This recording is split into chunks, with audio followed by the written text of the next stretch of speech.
প্রত্যেকটি মঙ্গলবারই হচ্ছে জয় মা মঙ্গলচন্ডিকা পূজা।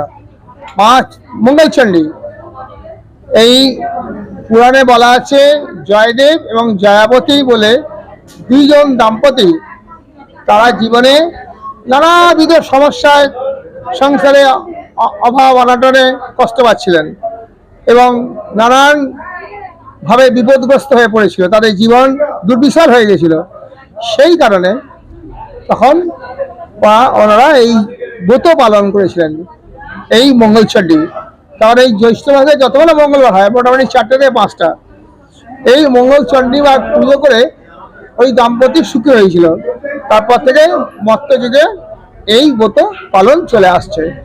প্রতিটি মঙ্গলবার হবে জ্যৈষ্ঠ মাসে, শুধু এই মঙ্গলবারগুলো জয় মা মঙ্গলচন্ডিকার পুজো। আমাদের মা সর্বমঙ্গলা, তাই মা মঙ্গলচন্ডিকা, তিনি মা মঙ্গল, তিনি মা চন্ডিকা। এই মা মঙ্গলচন্ডিকার পুজো সর্বমঙ্গলা মন্দিরে আজ ভোর 5টা থেকে কাতারে কাতারে মানুষ আসছে, ভক্তি ভরে পুজো দিচ্ছে এবং পুষ্পাঞ্জলি দিচ্ছে এবং অবশ্যই যারা যারা ভোগ খায় তারা কুপনে বাঁধবে, ভোগ বিলি হবে। আজকে একটা বন্ধ হবে এবং পরবর্তীকালে দেখা যাচ্ছে যে আমাদের আবার সামনে বিপত্তা নিয়ে আসছে। এরকম প্রতিটি যোগে আমাদের উৎসব হয়। এখন মঙ্গলচন্ডিকা যে পুজো হচ্ছে সেটার নাম জয় মা মঙ্গলচন্ডিকা। ঠিক, নাম আমি ট্রাস্টবোর্ডের সদস্য, মন্দিরের প্রধান দায়িত্বপ্রাপ্ত পুরোহিত অরুণ কুমার ভট্টাচার্য। আমার গ্যারেন্টি, খেয়ে দেখুন রাজনন্দিনী প্রিমিয়াম মিনিকেট রাইস, বাংলার নিজের চাল। রাজনন্দিনী মিনিকেট রাইস। সেই সময় জয়াবতী খুব কাঁদছে আর মা মঙ্গলচন্ডী ডাকছে।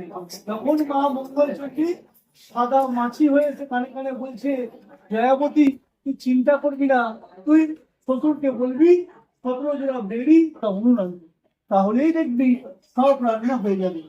সব জোগাড় হয়ে গেছে।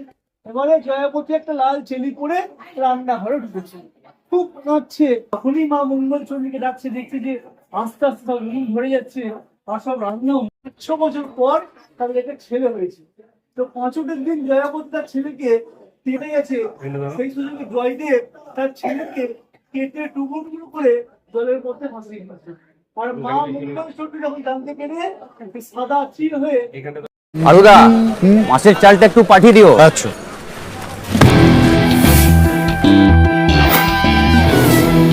বাঁশকাঠি না মিনিকেট?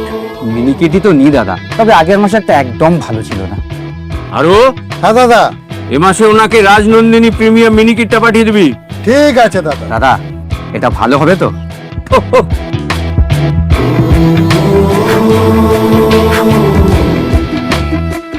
আমার গ্যারেন্টি, খেয়ে দেখুন। সবাই বলে সঠিক চাল সঠিক ভাত, আমি বলি ভালো চাল ভালো ভাত। রাজনন্দিনী প্রিমিয়াম মিনিকেট রাইস, বাংলার নিজের চাল। রাজনন্দিনী মিনিকেট রাইস, বাংলার নিজের চাল।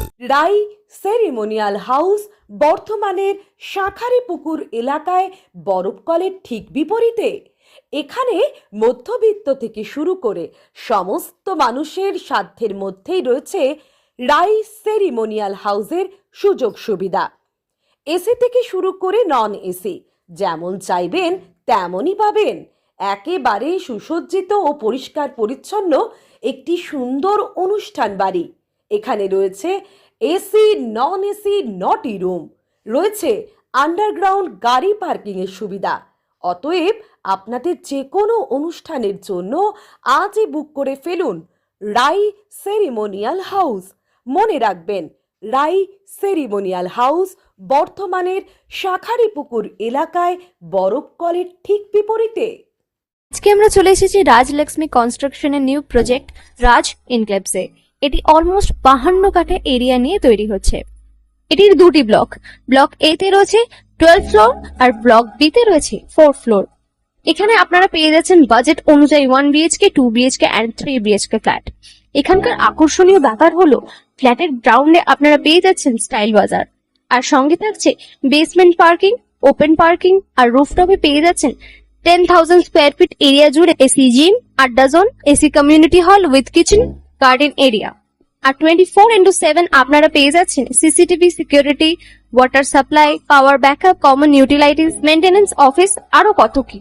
আর তাছাড়াও আপনারা পেয়ে যাচ্ছেন ব্লক বিতে সুইমিং পুল ফেসিলিটিস। বাইরে থেকে তো আপনারা অলমোস্ট সবই দেখলেন, এবার পালা আপনাদের একটা রুম ট্যুর দেওয়ার।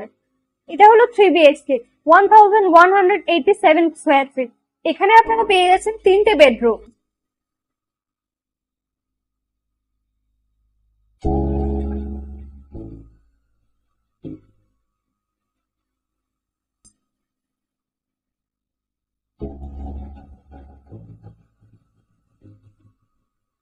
তাছাড়াও আপনারা পাচ্ছেন ডাইনিং এরিয়া, সাথে একটা কিচেন, 2টো বাথরুম, সঙ্গে সাউথ ফেসিং ওপেন ব্যালকনি। হ্যাঁ, ঠিক এইরকমই হবে আপনাদের স্বপ্নের রুমটা।